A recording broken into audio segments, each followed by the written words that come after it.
My name is Mae-Ling Lokko. I occupy this gray area between one foot in the academy and one foot in industry.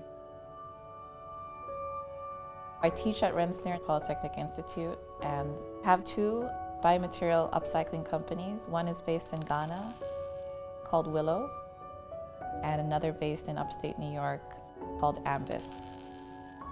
If I had to describe myself and the work I do, I would describe it as architectural technology.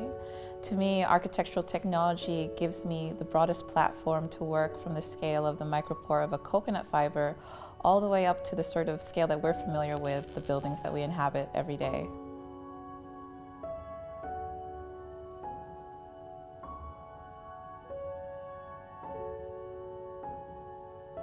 My passion has always lied in finding value, typically in places where it's either been forgotten or ignored. Being from Ghana and the Philippines, two places that have typically exported their agricultural produce at low value, there was an opportunity to add value and bring that into the hands of people who are at the beginning of the material life cycle.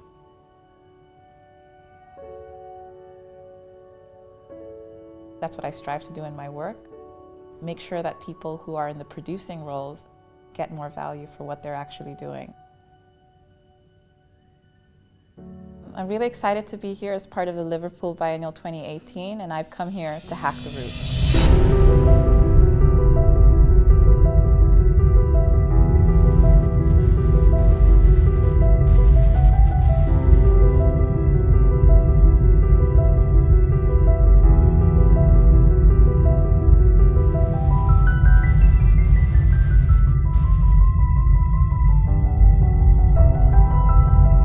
The title behind this exhibition, Hack the Root, talks about subverting the idea of a root, which is a singular, totalitarian way of growing that is only interested in its self-growth and displacing everything around it.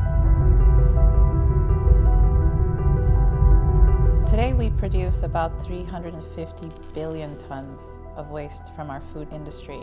And that number is only going to get worse. So there is this link between our growth and the amount of waste we're producing from the food we need to consume to survive.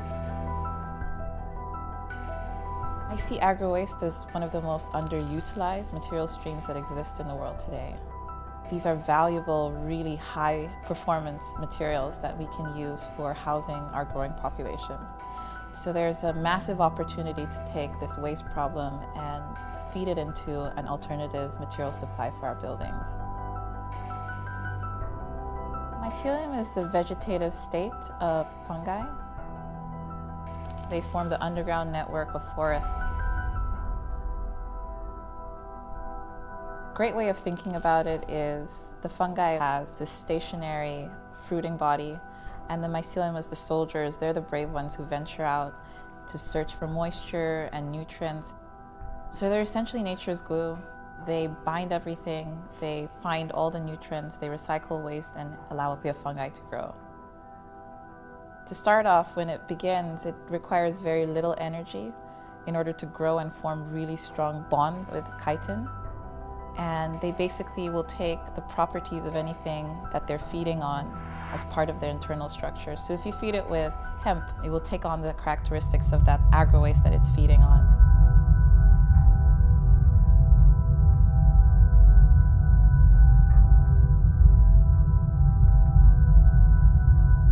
They're incredibly resilient. If you break a bond and you bring it back with moisture and the right conditions, it's going to heal that bond. So it's self-repairing in the growth process.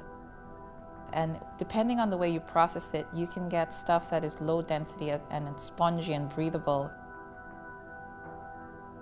or something that is as hard and robust as a medium density particle board by pressing them.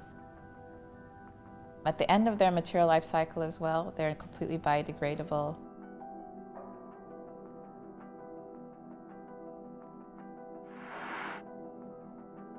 I find beauty in the social as well as the material scale, and I wanted to bring that to the heart of this exhibition. In a material sense, we've chosen the most amazing flagship person, the mycelium, to come forth, and we've brought that to the public in these grow chambers that you're seeing inside and outside the gallery. So we see the mushroom panels growing for the first time in a gallery space. The actual participants, in terms of the social scale, we've opened it up to the youngest and brightest in our society, 7 to 8-year-olds from Windsor Primary School, who will be growing these mushroom panels with our partner Squash Nutrition.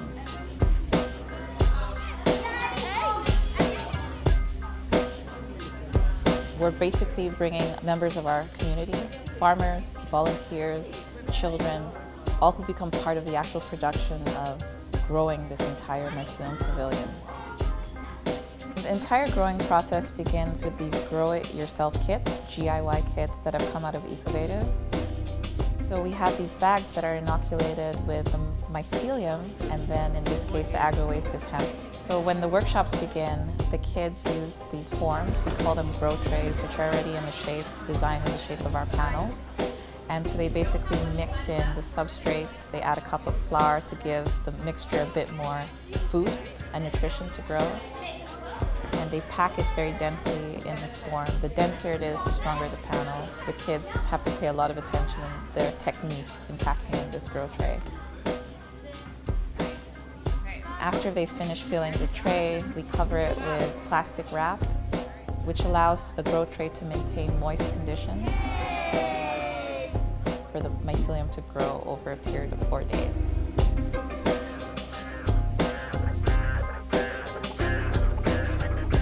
Grow chambers provide the sort of embryonic interior for the mycelium panels to grow healthy and safely.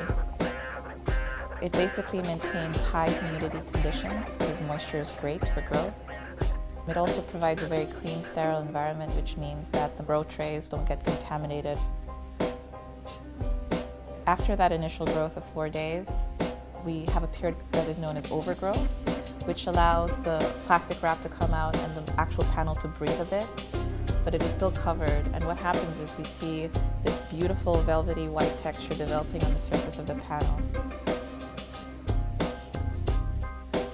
And then lastly, the panels are left out to dry in the sun, basically by reducing the moisture content to a very minimal percentage and exposing it to heat basically kills off the growth process, and there we have this inert mycelium panel that we mounted onto our tunnel.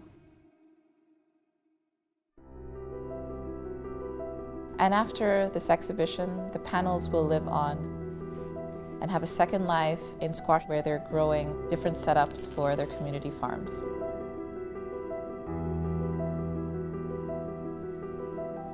Despite all the technological advances that are happening with bio-based building materials, I think the greatest barriers we will experience are social and cultural. And in this sense, I think art is the most powerful instrument we have today to not just mitigate the risk of experimenting with these materials, but also exposing a much wider cross-section of our society to these materials. So it cuts across ages, it cuts across class, and it cuts across different cultural barriers, and I think that's the goal.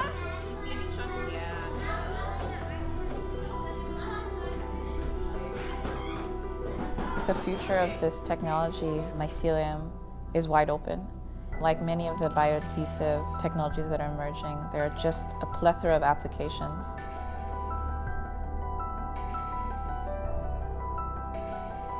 What I think is the most exciting thing about mycelium relative to other bioadhesives is the fact that it has opened up the production process. So it's decentralized, it's local, and it's spreading like wildfire.